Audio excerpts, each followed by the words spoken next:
A finales de 1976, los periódicos ya hablaban de democracia, constitución, monarquía parlamentaria y algunos términos que años antes le eran distantes a los españoles.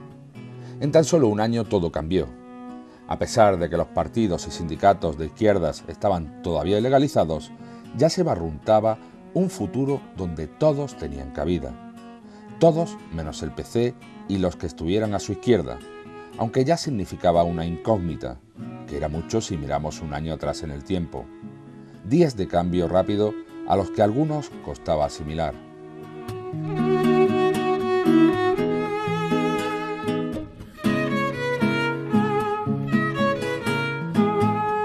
...21 de octubre de 1976... se presenta públicamente Alianza Popular en el Hotel Mindanao de Madrid. Su secretario general, Manuel Fraga, es la imagen del partido. Un grupo de sociedades reformistas creadas a finales de los 60 sirve como base a este partido que en un principio pretendía ocupar el centro, pero que terminó ocupando todas las franjas de la derecha. Fraga consiguió aglutinar a exministros franquistas como López Rodó, Fernández de la Mora, Licinio de la Fuente o Silva Muñoz dentro de este centrismo conservador. A nivel nacional, varios partidos fueron gestando los inicios de esta alianza popular en lo que se denominó los Siete Magníficos. Que orientaban siete, digamos, ya partidos políticos en realidad, porque estaban registrados en el registro de partidos políticos. En ese movimiento, Unión del Pueblo Español, que presidía Suárez, a Suárez es llamado por alta instancia y es propuesto en una terna para presidente del gobierno. Entonces abandona la Unión del Pueblo Español, olvidando ya los nombres de Reforma Social, de Unión del Pueblo Español, todo eso ya desaparece y se sustituyen los 7 líderes dentro de lo que es Alianza Popular, presidido por Manuel Fraga Iribarne, que entonces no era presidente, entonces era secretario, porque nuestro partido, cuando se funda, con esas 7 fuerzas políticas, era como el Partido Socialista, era secretariado en vez de presidencial. Entonces el jefe, digamos, o el que mandaba era el secretario general, que fue don Manuel Fraga Iribarne. Fraga, en uno de sus, supongo, malestar de los resultados, dice, bueno, jamás me presentaré más a secretario general. Entonces, del partido, que era el que más mandaba. Y entonces, bueno, pues la vida es como es, la gente, los militantes empezaron, hombre, don Manuel, no se vaya usted, don Manuel, que usted es la base, que usted es el sustento del partido, de Alianza Popular y tal. Y entonces se cambiaron los estatutos en un congreso extraordinario y el partido pasó de ser de secretariado a presidencialista. Entonces el que ya mandaba era el presidente nacional y el secretario general era el segundo. Y por tanto cumplió su palabra. Fue presidente de Alianza Popular, pero nunca más fue secretario general de Alianza Popular ni del Partido Popular, ¿no? Alianza Popular cubría una corriente que se creía mayoritaria. Se pensaba que los ciudadanos, conformes con el franquismo, pero que pedían un proceso democrático y reformas moderadas, votarían a esta opción. Pero no contaban con la aparición posterior de la Unión de Centro Democrático. En la provincia de Jaén, el proceso fue similar, pero solamente existían 4 de esas asociaciones políticas: Reforma Democrática, ANEPA, Unión Nacional Española y Unión del Pueblo Español. Fraga era muy cazador, era un hombre muy trabajador y bajaba mucho a la provincia. Y bajaba mucho a esta provincia a trabajarla y a cazarla. Y entonces aquí había grandes cazadores en esta provincia también. Uno de ellos era Miguel Sánchez, un hombre muy aficionado a la caza. Yo creo que el conocimiento fundamental de ellos viene de las cacerías, no solamente porque Fraga bajara aquí, sino porque Miguel era muy cazador y también iba a otros sitios de España. Y de ahí viene una vinculación personal de amistad, que cuando procede la democracia y cuando llega la democracia, pues se acuerda de los amigos. En mayo de 1976, Fraga llamó por teléfono a Antonio Trujillo, que pertenecía a Reforma Democrática, para liderar la candidatura de Alianza Popular en la capital. Antonio Trujillo estuvo en Reforma Democrática y después estuvo en la Alianza Popular. Lo presentó de candidato, pero no salió. Entonces el partido de Fraga tenía muy poca repercusión electoral en la provincia de Jaén, porque con el PSOE y con la UCD primero y de Suárez, pues la Alianza Popular se quedaba muy atrás en votos. La tarea de Trujillo, en un principio, consistió en establecer una serie de contactos, fundamentalmente a través de sus amistades como el publicista Tomás Calero, el abogado Paco Vázquez, los hermanos y médicos Ardoy Medina o empresarios como Julio Aguilar.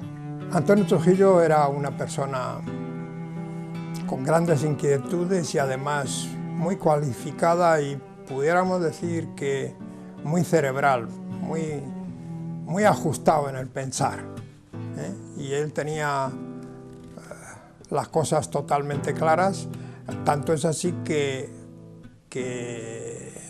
él prácticamente se configuró inmediatamente como el líder de Alianza Popular. Ese mismo mes se decidió formar un comité provincial de la primera Alianza Popular con Antonio Trujillo como presidente. Venía de Reforma Democrática, tenían bastante estructura de partido y entonces él contó con la conexión fácil con el grupo que aquí representaba a Licinio de la Fuente y que estaba encabezado por Miguel Sánchez Cañete. Como cabezas así más visibles de aquel grupo estaba Ramón Palacios, que nunca quiso entrar en la candidatura desde un principio, y de Miguel Sánchez Cañete. Tuvimos unas reuniones y ciertamente se estuvo hablando pues de las ideas que debía de llevarse, que eran unas ideas centristas, de apertura y tal, y de estar en una proyección favorable a un cambio realmente del sistema de gobierno. Todos los miembros de este comité eran jóvenes y sin contacto político previo en la mayoría de los casos. El prototipo de partido pretendido por Manuel Fraga no contaba con otros elementos de derecha más reaccionaria. Incluso pidieron la legalización del Partido Comunista. No le gustaba. No sé si huir es la palabra, pero gustarle no le gustaba demasiado. Él era el inventor del centro y del reformismo liberal. Y bueno, pues de alguna forma se lo usurparon y no le gustaba mucho, tampoco lo rechazaba, ¿eh? 23 de octubre se constituye la Plataforma de Organismos Democráticos, POD, que reúne a Coordinación Democrática y a los diferentes organismos unitarios de las nacionalidades y regiones creados en estos años. 28 de octubre, el ministro de Información y Turismo anuncia la necesidad de tener libertad informativa. 4 de noviembre, se presenta a NEPA como partido político en Jaén. Se trataba de uno de los 7 pilares de Alianza Popular que representaba un centro político reformista sacado desde las tripas del régimen, pero que, en un primer momento, evitó meter a candidatos muy relacionados con el tardofranquismo. Realmente que fuera juventud, que no se hubiera participado muy marcadamente en la política anteriormente, se tuviera un talante abierto, liberal, democrático y estar responsabilizado con la problemática socioeconómica de España y concretamente aquí con la problemática socioeconómica de Jaén y de Andalucía. Su primera sede se situó en Bernabé Soriano número 30. La primera tarea que realizaría el joven comité fue la preparación de una visita a la provincia de Manuel Fraga con el objetivo de promocionar el partido. Tras un almuerzo con los miembros del comité, se pasó a una conferencia de Fraga en el Teatro Asuán. El discurso fue interrumpido hasta 10 veces por el aplauso de los 1.200 asistentes. Él pronunció un discurso y desde luego de allí salió la gente muy enfervorizada, y salimos todos muy optimistas. Luego la realidad fue en buena parte contraria al optimismo que nosotros habíamos expresado. Se había expresado allí en aquel acto. Sí, Manuel Fraga era un prodigio, vamos, una persona súper inteligente y tuvo un discurso de planificación en todos los órdenes pues recuerdo que fue una exposición magistral. Al término del acto, un grupo poco numeroso de jóvenes ultras se desplazaron hasta el cine Lis Palace, donde se proyectaba una película en versión original dentro del Cineforum de la Alianza Francesa. Los espectadores fueron insultados y amenazados. Yo creo que ahí la gente cogió más confianza y seguridad de que la Alianza Popular ganaba las elecciones. Eso hizo que muchísima gente que no había participado activamente se afiliara, pero en gran cantidad. Hubo una gran cantidad y una gran gente que se afilió al partido después de esa actuación política, mucha gente, y cundió la euforia entre todos esos militantes y digamos, los simpatizantes que pudiera tener la organización, convencidos de que el Partido Popular ganaba las elecciones. Esa presencia de Frank en Jaén, que además duró varios días y que luego repitió, y que hacía en toda España, pues caló hondamente y vamos, el convencimiento era victoria electoral. Para finalizar la jornada, se ofreció a los afiliados y amigos una cena abierta en el Salón Carlos, en el actual Paseo de la Estación de Jaén, anteriormente Avenida del Generalísimo, junto a Cristo Rey. En el transcurso de aquella cena se recibió una llamada telefónica alertando de una bomba colocada en el local. Antonio Trujillo decidió no evacuar el refrigerio al no darle veracidad. No pasó nada. En el Salón Carlos celebramos 4 o 5 reuniones previas a la creación de la candidatura, a la formación de la candidatura, porque luego después ya tuvimos alguna reunión en la sede de Reforma Democrática, que la tenía en la calle, en la Carrera. Antes de celebrarse los comicios de 1977, Alianza Popular tenía representantes en la mayor parte de las comarcas de Jaén. Ramón Palacios en la Carolina, José Enrique Hernández Orozco en Úbeda, Miguel Sánchez Cañete en Alcalá la Real, los hermanos Ardoy en Villanueva del Arzobispo y Beas de Segura, Cayetano Carrasco en Martos y Gabino Puche en Baeza fueron los encargados de poner en marcha este proyecto de futuro. Pero la elaboración de su candidatura resultó muy difícil. Ciertos candidatos, vinculados a la extrema derecha, quisieron entrar, perjudicando la imagen de cara al electorado. El principal fue Domingo Solís, que antes de fundar ASA, luchó para ser incluido en las listas aliancistas. Miguel Sánchez Cañete, que ya dirigía el partido a nivel provincial, terminó por llamar a personas jóvenes como al carolinense José Rodríguez.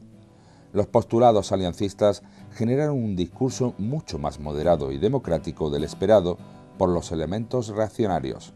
Una continuidad, pero dentro de un cambio para que la participación fuera muchísimo más plural de lo que había sido. 4 de noviembre. Es nombrado director del Colegio Universitario el linarense Manuel Cortijo Mérida, sustituyendo a Gerardo Pardo Sánchez. Pardo estuvo desde los inicios, que fue sería el 71-72 cuando se creó el colegio, y estuvo hasta esa fecha, 4 o 5 años largos. Yo entré siendo el director. Y esto es lo que te digo, que este hombre, que no era ni mucho menos sospechoso de izquierda, sin embargo, este fue de los que hizo una defensa de su profesora. Era un gran profesional y él fue un hombre que procuró tener siempre un profesorado con una capacidad profesional e intelectual muy buena. 10 de noviembre. En los círculos provinciales se hablaba de la posibilidad de que el presidente del gobierno viniera a Mancha-Real, junto a su esposa, al bautizo de un niño al que los padres habían puesto su nombre, Adolfo. Al final, el 16 de noviembre, la que apadrina al pequeño es Amparo Illana de Suárez, que aprovechó su estancia para ver in situ la zona monumental de Úbeda. El tío de esa, Illana, era socialista, había trabajado en Carbonell o aceite, y lo conocí yo, José Eleuterio Illana, muy amigo de mi padre. Vivía por donde está la Escuela Cervantes, más arriba. 11 de noviembre. Según los medios gubernamentales, la jornada de lucha es un fracaso, seguida por un poco más del 4% de los españoles activos. Se trataba de una huelga general encubierta para saber la fuerza sindical con la que se contaba a finales de 1976.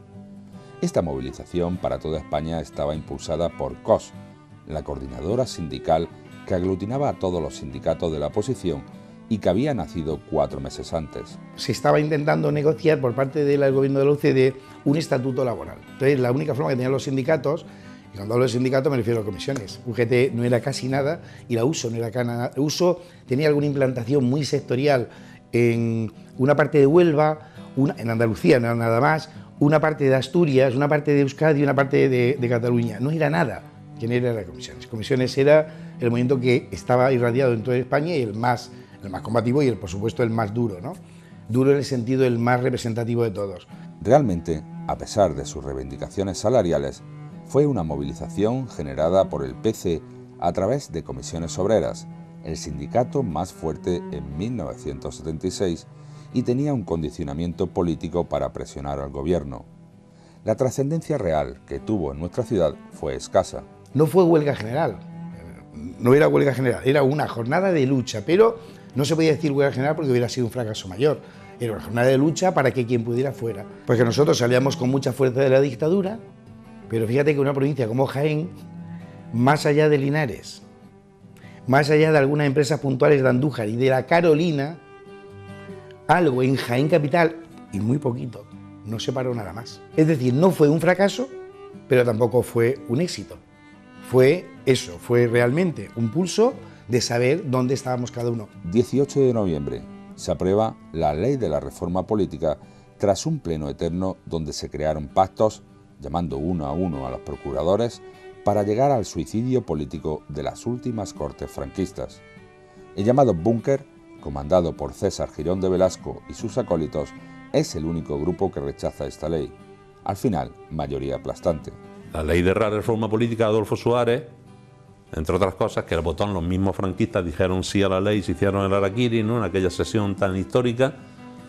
Dice, es que esos eran tontos, escúchenlo, se han votado. Sí, no eran tontos. Es que uno de los puntos de la reforma política era no pedir responsabilidades. Cuidado.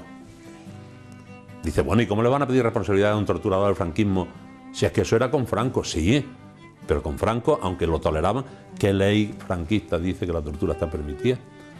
España con Franco pertenecía a la ONU y a todas las asociaciones internacionales, la OCDE, donde por ende, nada más que por entrar, ya sabes que no existe la tortura. La ley de la reforma política es una pieza legal para llegar al sufragio universal y proclamar la democracia como expresión soberana del pueblo. El referéndum ya estaba en puertas y dentro del marco de la legalidad. En 25 días, los jiennenses volverían a las urnas, después de muchos años, para decidir si seguían por este camino para conseguir una constitución plena. Estaba la campaña del referéndum para la reforma política, entonces sacamos unos carteles, Juventud Socialista, que no te den gato por liebre, o sea, no te den reforma por constitución. Y una noche dijimos, venga, vamos a pegarlo también por todo Jaén. Y otra vez el pobre Cándido estuvo detenido, luego fuimos allí a las puertas del Palacio de Justicia, sobre las 10 de la mañana entonces tuvimos varios de la Juventud Socialista y del Partido Socialista allí esperando que saliera. 20 de noviembre, primer aniversario de la muerte del general Franco. Se celebraron varios actos en Jaén, entre ellos una misa en la catedral, presidida por el obispo, y la visita de las autoridades ante la estatua para poner coronas de flores. Curiosamente, se detiene a Paco Medina. Estábamos celebrándolo, cenando en casa de un compañero donde él vivía, que era Miguel Ángel Valverde, y bueno, pues al bajar de la cena, daba la casualidad que en ese bloque de pisos vivían varios policías, entre ellos el comisario jefe de la Policía Secreta de Jaén. Y al bajar de cenar, pues nos pidieron la documentación y a mí personalmente me llevaron a comisaría. Yo en comisaría estuve detenido, creo que no llegaron a 48 horas. Hay que tener en cuenta que ya en esa época las detenciones que se producían no tenían absolutamente nada que ver con las detenciones que sí se produjeron durante toda la posguerra y la dictadura, que fueron tremendas. 23 de noviembre, 90.000 profesores de educación general básica van a la huelga en toda España. Esta enseñanza se paraliza durante 6 días. El fin de la huelga dejó una semana en blanco para los alumnos. Había una efervescencia enorme y además ahí coincidían con suma facilidad el trabajo de comisiones obreras, el trabajo de la Unión General de Trabajadores y el trabajo de otros sindicatos más próximos a planteamientos cristianos. Entonces, ahí, y también la situación profesional entonces del magisterio había dejado de ser tan boyante como antes. Antes se decía, hija mía, hijo mío, tú hazte maestro escuela y luego te casas con una maestra o con un maestro y entonces ya un matrimonio pedagógico, eso es maravilloso. Pero en esa época la situación económica y las condiciones laborales del trabajo de los interinos, por ejemplo, era realmente muy dura, muy difícil. 1 de diciembre de 1976.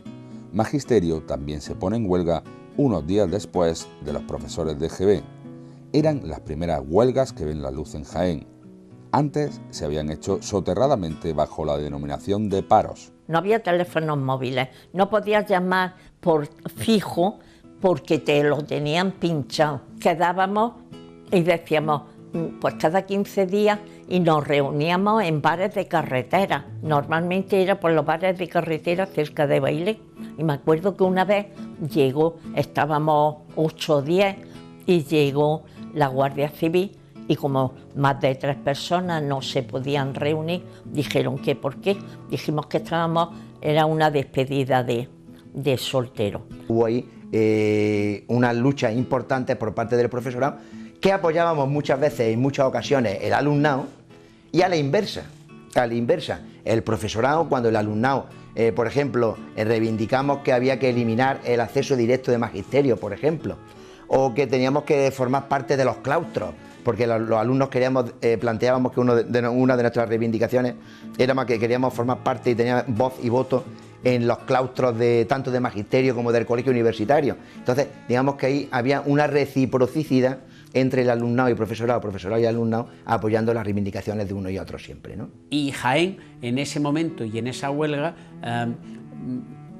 salió un poco del lado oscuro del movimiento social, del movimiento obrero, del que hasta entonces lo único que se había visto en la provincia era Santana.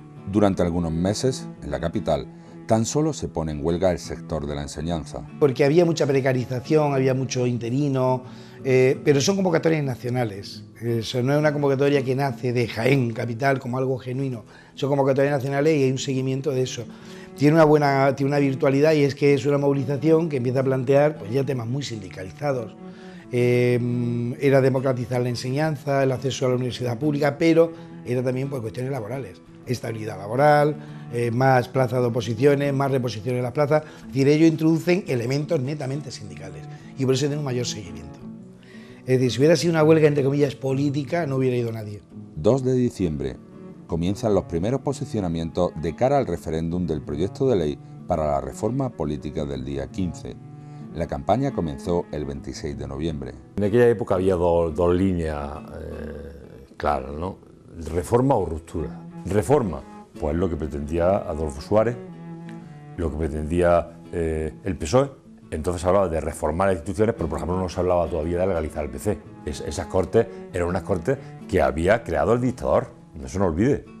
Entonces era gente fiel a todos los principios. Los que estaban por la ruptura democrática éramos fundamentalmente el PC.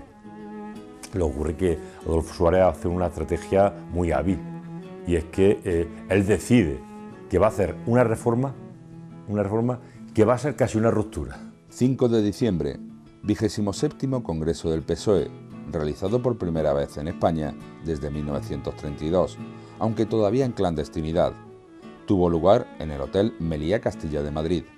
Este congreso sirvió para dar a conocer a su líder político, Felipe González, hasta ahora Isidoro, que a partir de entonces se convertiría en un elemento fundamental de la oposición al franquismo ante los ciudadanos. Además es donde viene toda la socialdemocracia. Allí estuvo Palme, allí estuvo Mitterrand, allí estuvo, no me acuerdo cómo se llama, el líder laborista en inglés, que era un viejecillo muy simpático, ¿no? Allí estuvo el líder del PASOK, o sea, allí estuvo toda la socialdemocracia europea, ¿no?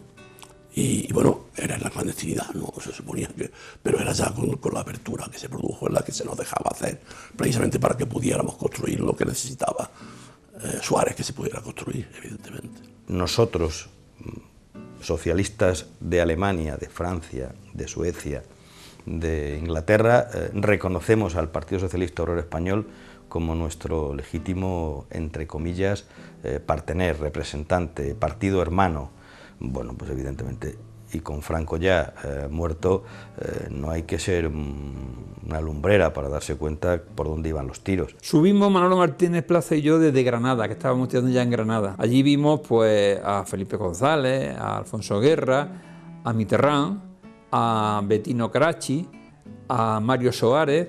Sí es cierto que eso fue un espaldarazo nacional e internacional, y hizo que el PSOE cada vez escalara más entre la opinión pública, hubiese menos miedo y más afiliación al Partido Socialista Obrero Español, donde llegó a tener un partido de masas, de gran cantidad de afiliados, de decenas de miles de afiliados, de salir de unos cuantos cientos a llegar a casi 100.000 afiliados en poco menos de un año.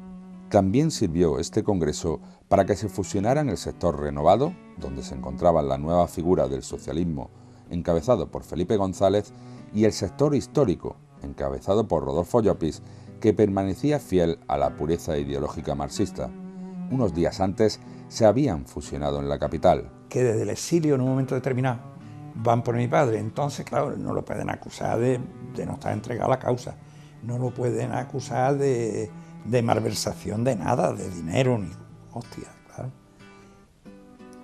¿Y qué se inventan, no? Entonces Llopis se inventa una cosa, que es la siguiente. Manda una comisión a Sevilla para que mande un informe al exilio si Alfonso Fernández Torres tiene una querida. Y viene una comisión a Sevilla. Y van a ver a una compañera nuestra de Sevilla que se llamaba Dulce del Moral, y entonces le dice la compañera Dulce, dice, eso es totalmente falso, porque si Alfonso Fernández tuviese una querida sería yo. Los dos históricos del socialismo jienense, Alfonso Fernández Torres y Juan Zarrías, ingresaron en la fila de los renovadores. El 27 Congreso ya se hace con esto, yo creo que ultimado, y cuando se hacen las listas, claro, por Jaén entra Alfonso Fernández Torres, que encabeza la lista, y yo creo que Juan ya entra en el Senado. Con la primera reunificación de junio del 76 entre el PSOE renovado de Felipe González y el PSOE histórico, sobre todo la decisión que tuvo aquí en Jaén y que fue capitaneada por Alfonso Fernández Torres y Juan Zarrías, entraron cientos, sobre todo de Torreperogí y de toda la provincia, pero cientos. Bueno, ingresaron oficialmente, ya estaban aquí en Jaén funcionando con el Partido Socialista Renovado, y allí lo que hicieron fue pues oficializarlo de una manera solemne, porque ellos dos habían sido en el Partido Socialista Histórico dos personalidades. Juan Zarrías llegó a ser secretario de organización del Partido Socialista Histórico, lo que quedaba del Partido Socialista Histórico en el interior de España en pleno franquismo. Alfonso Fernández Torres estaba detenido, y Juan Zarrías entró y salió 2 o 3 veces de la cárcel, ¿no? Y ellos, a pesar de haber estado detenidos, reprimidos, con alguna condena de muerte, alguno de ellos, etcétera, etcétera, ellos mantuvieron los ideales del Partido Socialista. A partir de ahí, pues a partir de ahí ya empieza la lucha dentro del Partido Socialista, ¿no?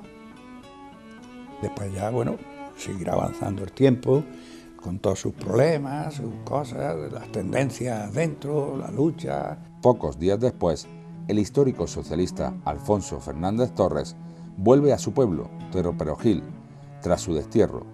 Era el primer acto público del PSOE en la provincia, a pesar de estar todavía en la clandestinidad. Los torreños abarrotaron los arcenes desde kilómetros antes de la entrada hasta el cine de verano. Él se había planteado el problema de que no volvería al pueblo, hasta que no hubiese democracia, ¿no? Que se pudiese hablar.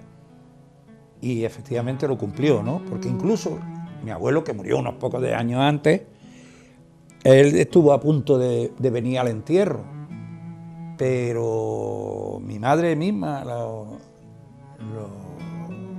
se lo comentó y le dijo, Alfonso, tú dijiste que tal y cual, mi padre está ya muerto, no, dice, pues lleva razón, y no vino. Y vino mi madre y yo desde Sevilla al entierro de mi abuelo, y mi padre no vino. Torreperogil ha sido siempre un caso distinto, en tanto que era el pueblo natal de Alfonso Fernández Torres. Y allí la base militante del partido hubo años, claro, ya posteriormente, en que se aproximaron a los 1000 afiliados. Una cosa impresionante, el nivel de militancia y de politización que tenía ese municipio, creo que no ha tenido ningún otro municipio en la provincia. Un pueblo como Torreperogil, con 8.000 habitantes, ha llegado a tener 980 militantes del PSOE. Y la provincia de Jaén, en el año 80, era la agrupación socialista más numerosa de España, incluida Madrid, ¿eh? La provincia de Jaén era la que tenía más militantes. Recuerdo la carretera desde Úbeda a Torreperogil, cuando estaba aún llena de olmos, llegando a Torreperogil, y esas cientos de personas en un partido que aún no era legal, que estaban esperando para el acto en el que intervino Alfonso Fernández, intervino mi padre y algunos otros compañeros. El PSOE comenzaba a darse baños de multitud en la provincia. Alianza Popular nace para cubrir un espacio del que será relegado con posterioridad. Nadie podía imaginarse que estas dos formaciones marcarían un bipartidismo nacional durante 3 décadas y media. Bueno, en realidad nadie, a finales de 1976, podía suponer lo que pasaría después. En Jaén ya se notaban nuevos aires, pero siempre con el escepticismo que nos caracteriza.